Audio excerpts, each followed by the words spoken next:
If you look at a coin,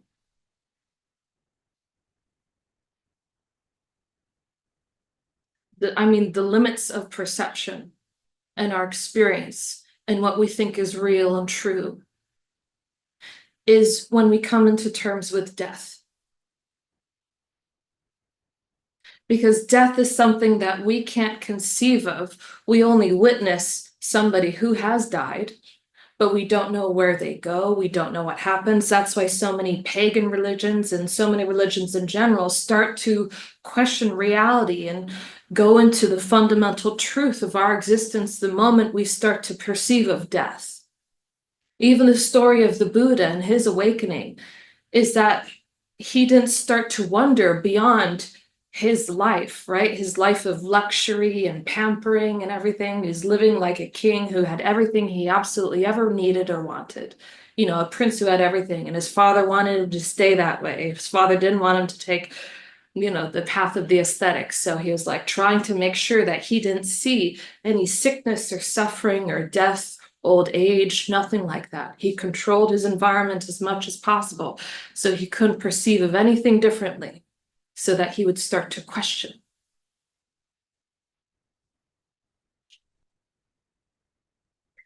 And by some means or another, he ended up coming across this older woman or this older person. And he was like, whoa, what's that? And then he came across somebody who was ill, and he came across somebody who was dead. And he started saying, what is this? What is this part of life? What is happening right now? And it was such a shock to his being that that was enough that he went straight to the aesthetic route instead.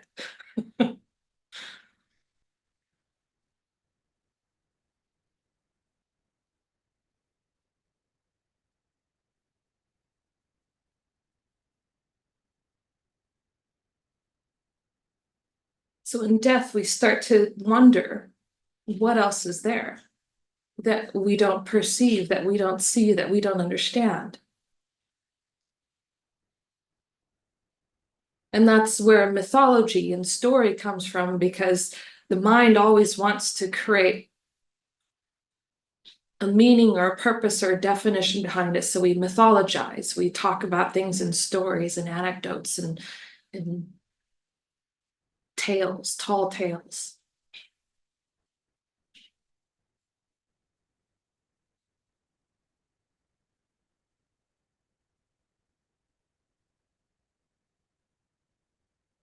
And it makes you wonder that if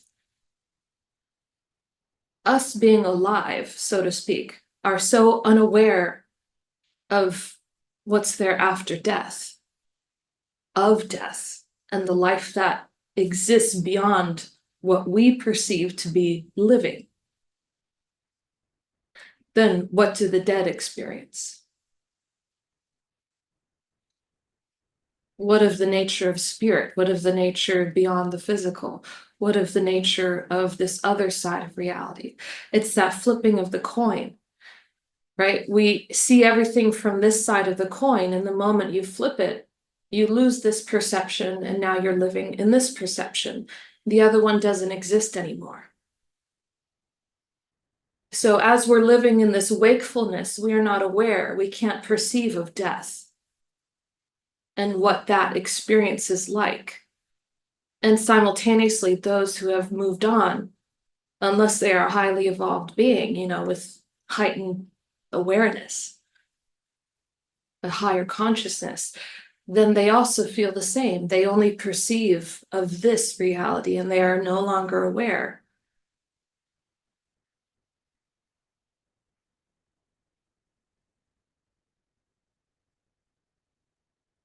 Now, the same concept applies when we're alive. In this world, in this life, where all these other states of mind that we go through when we experience all these perceptual fields that we enter into, it's that coin flip, where in this moment, this is all we can conceive of. And the ego mind is so sure of it that even sensitive souls are persuaded that what they feel and perceive is 100% true.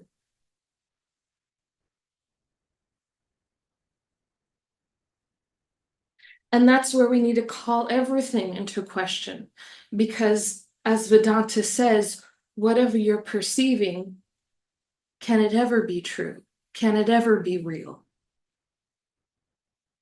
If you're perceiving it. How much of that sphere are we missing because of our perception?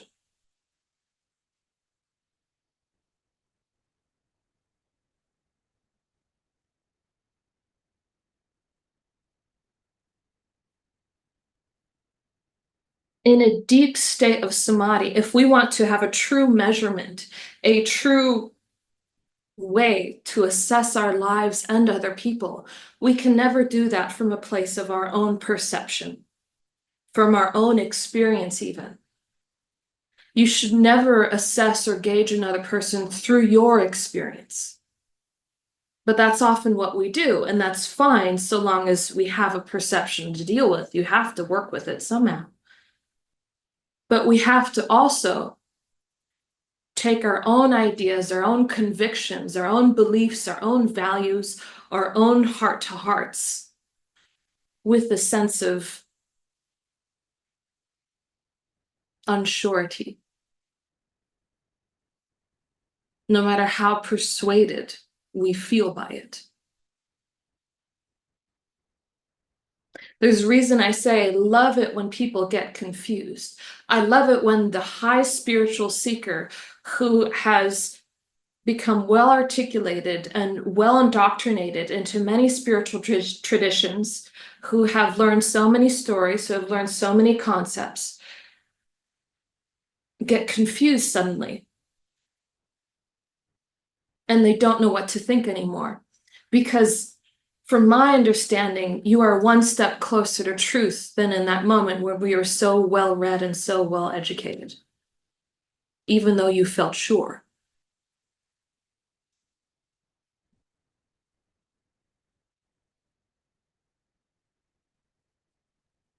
Because the moment we are enforcing our values, our beliefs, our morality, something else on life, what are we doing? We're clinging to a very specific perceptual field. We are clinging and holding on with dear life.